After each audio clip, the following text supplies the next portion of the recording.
नमस्कार सर।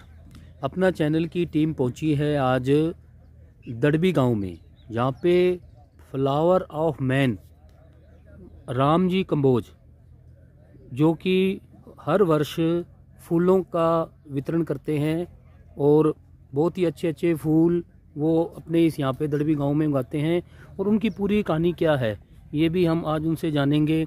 तो आप ये थोड़ा सा दृश्य देखें। मैं flower man of Ramji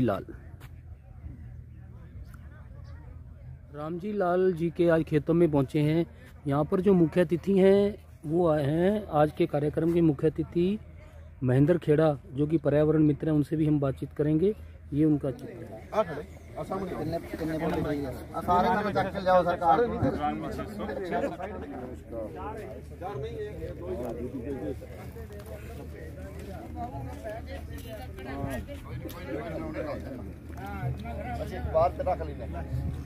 channel की टीम आज दड़बी गांव में पहुंची है। यहाँ पे आज हम बात करेंगे फ्लावर मैन रामजी लाल जी से। राम जी डॉक्टर साहब, हमें आप बताएं कि जो आप ये पर्यावरण, ये फूलों की खेती, प्रारंभिक बताएं, आपकी शुरुआत कहाँ से हुई थी? ये बहुत साल पहले की बात है। पहले हम खाली ऐसे ही बांटते थे ब्यूटिफिकेशन के लिए, लेकिन 2008-9 में एक स्कूल है। उस स्कूल में आसपास जो है चारों तरफ गंदगी है। उस गांव में एनिमल डंप करने की जगह नहीं है, हड्डा रोड़ी नहीं है। तो लोग जो है वो अपने बड़े एनिमल तो बाहर डंप कराते थे, लेकिन जो छोटे एनिमल्स होते जैसे गाय का बच्चा, भैंस का बच्चा, कुत्ता, बिल्ली, चूहा, इस टाइप के जो मृत पशु होते थे वो स्कूल के पास डालते। तो जिससे स्कूल की जो पढ़ाई की व्यवस्था थी वो खत्म हो गई थी। ठीक है। तो उसके लिए एक प्रयास किया गया, उसमें बहुत खिलाफत हुई, बहुत बड़ी बड़ी बातें हुई उसमें, लेकिन अल्टीमेटली वहां पे फूल लगाए गए और फूलों के अंदर पेड़ लगाए गए। तो वो फूल भी हो गए और पेड़ भी हो गए और सफाई की पक्की व्यवस्था हो गई।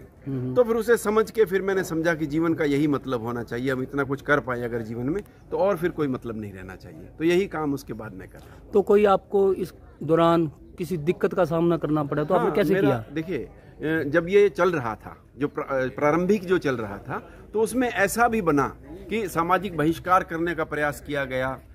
मैं ये कहूँ कि कर दिया गया, लेकिन वो डिक्लेयर नहीं हो पाया। तो वो बहुत समस्याएं थी। मतलब लोग एसपी तक भी पहुंचे, डिप्टी कमिश्नर तक भी पहुंचे, लेकिन वो सब लोग पहले से फेथ में ले लिए गए थे, क्योंकि उसमें बहुत बड़ी समस्या थी। एक तरफ पूरा गांव हो गया था, मैं अकेला रह गया था। तो अब आपके साथ इस मुहिम में कौन कौन है? अभी हमारे पूरे हिंदुस्तान के 11 स्टेट्स में नर्सरी है, 11 सूबों में अलग अलग नर्सरियां हैं। उसमें हजारों हजार लोग हैं। 928 नर्सरियां अब तक हम लगा चुके। अभी थोड़ा यूपी का हिस्सा लगाना बाकी है। तो इस आप बता रहे हैं कि पूरे लगभग 11 राज्यों में, तो आप कैसे संभालते हैं इसको?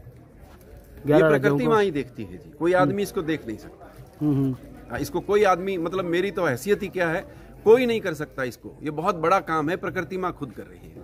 तो आज इस मुहिम में आपके साथ लगभग कितने साल हो गए, कितने लोग आपसे जुड़ चुके हैं? देखिए, टोटल टाइम मैं इसको 2009 से कर रहा हूँ। वैसे तो मैं इसको 2004 से कहिए कि मतलब युद्ध स्तर पे कर रहा हूँ। उससे पहले थोड़ा बहुत करते थे। तो 20 सालों में तो 11 स्टेट हैं सर, कोई गिनती नहीं है। जैसे पौधों की गिनती नहीं है, जैसे आप देख पा रहे हैं कि ये एक नर्सरी है, ऐसी हमारे पास उम्मीद है 1000 हो जाएंगी। तो कितने अरबों में पौधे होंगे, वैसे ही वॉलंटियर्स को भी नहीं गिना जा सकता। तो ये साल में मतलब कितनी बार आप वितरण 2 बार, एक बार गर्मियों के और एक बार बसंत। गर्मियों में, गर्मी और सर्दी दोनों टाइम। हाँ, गर्मियों में कौन से माह में?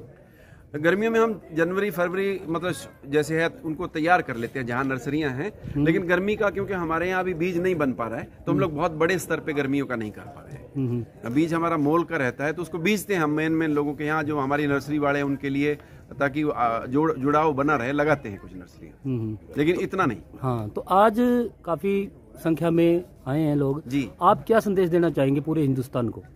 देखिए, ये जो मुहिम है ये अगर अपना रंग ले आएगी, तो हम ये चाह रहे हैं कि इसमें एक तो सफाई की पक्की व्यवस्था हो जाती है। जहां गंदगी होगी, फूल लगा देंगे, वहां सफाई की पक्की व्यवस्था होगी, वहां दोबारा गंदगी नहीं आएगी। और फूलों के अंदर अगर आप पेड़ लगा देंगे तो पेड़ भी हो जाएगा, छोटे जीवों को भोजन मिल जाएगा। तो हमें अधिक से अधिक अपने पर्यावरण के लिए, क्योंकि वो हमारा भविष्य है, ये पैसा और ये चीजें हमारा भविष्य नहीं है, सांस हमारा भविष्य है। तो ये हमें, हमारा पर्यावरण हमारी भविष्य है, हमारे बच्चों का भविष्य है। अगर हम उसे अच्छा चाहते हैं तो हमें प्रयास करने। तो प्रशासन भी कोई आपकी सहायता करता है जी इस मामले में? देखिए, एक सुनील कुमार गुलाटी जी हैं, आपसी उनकी संस्था है, वो पिछले 35 सालों से मेरे साथ थे। इसके अलावा ना तो मैं कभी मदद मांगने ही गया और ना ही मेरे को किसी ने दी। सिरसा प्रशासन ने कोई आपकी किसी तरह से मदद करनी चाहिए हो? देखिए, मैं अगर कभी चला जाता हूँ किसी छोटे मोटे काम के लिए, जैसे मेरा कोई गांव का पंचायत का कोई कार्य होता है, तो मैं समझ सकता हूँ, और किसी के लिए मैं कभी गया भी नहीं, और शायद हमारी सरकार के पास ऐसे फंड्स होते भी नहीं है। ठीक है, चलो ठीक है जी, अपना चैनल से बातचीत के लिए आपका बहुत बहुत धन्यवाद।